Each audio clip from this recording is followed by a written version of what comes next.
Got another video. Basically, my brother is out to the military, so I'm trying to soup him up a little bit. So this case, I'm removing the old hub for the steering wheel. I got a new steering wheel, a D&D one for him. And basically, because this is a deep dish, right? It's really far out. It's about, I want to say like 3.5 to 4 inches.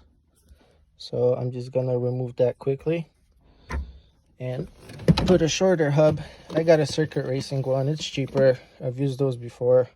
They do the job. It's pretty solid. So let's get with it. First, gotta remove these.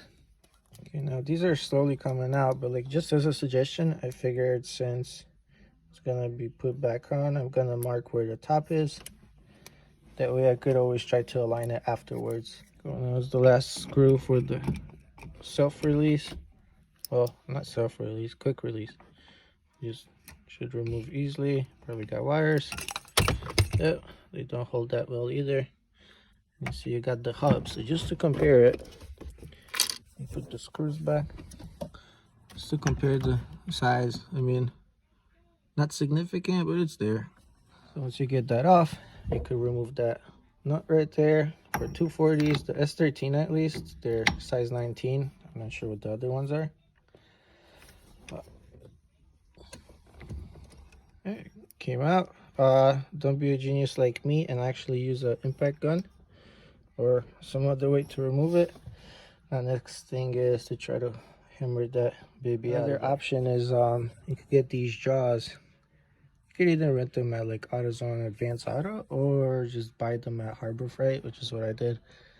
I think they were like 30 bucks for a set of 2 or something. Always a lot easier to remove this stuff. Okay, I just did a few turns and something popped, so let's see. Oh, there you go. Comes right out. Not so bad.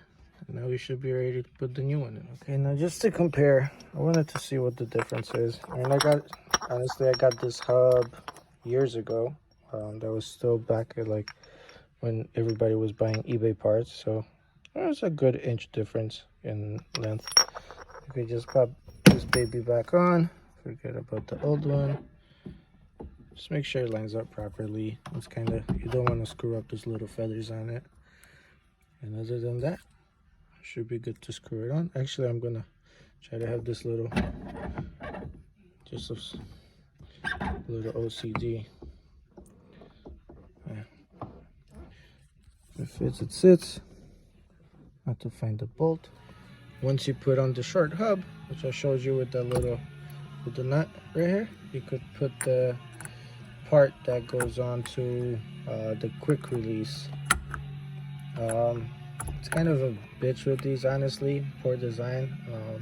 The wire gets caught onto the shaft, like the whole steering shaft.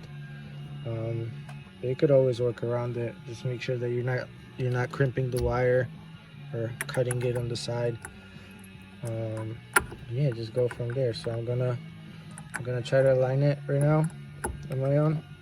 Well, actually, this is perfect, and I'm gonna tighten it up. And it doesn't look the best. I had to use the old screws because all they included in the box were these weird. Let's see if I could find it.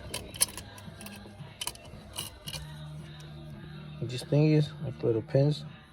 Not sure if those were supposed to be used, but whatever. For now, it's okay. Car is gonna stand for a while anyway. I still have a lot to do. So let's see. How does it? Nice and straight. Looks pretty good. Just for comparison, this one used to be in there. I mean, some might not know or remember. These used to sell like $30 or $40 on eBay, and people used to get them. I was unfortunately one of those people. Yeah, I was in high school. I didn't have that money. Sorry, whole garage is actually filled up, but yeah, shit's all set. Let's see. Slaps right in. Cool. And hopefully by the time he gets back, I could get better, newer bolts. I don't like these. Get some Loctite just to keep it safer. Should be good to go.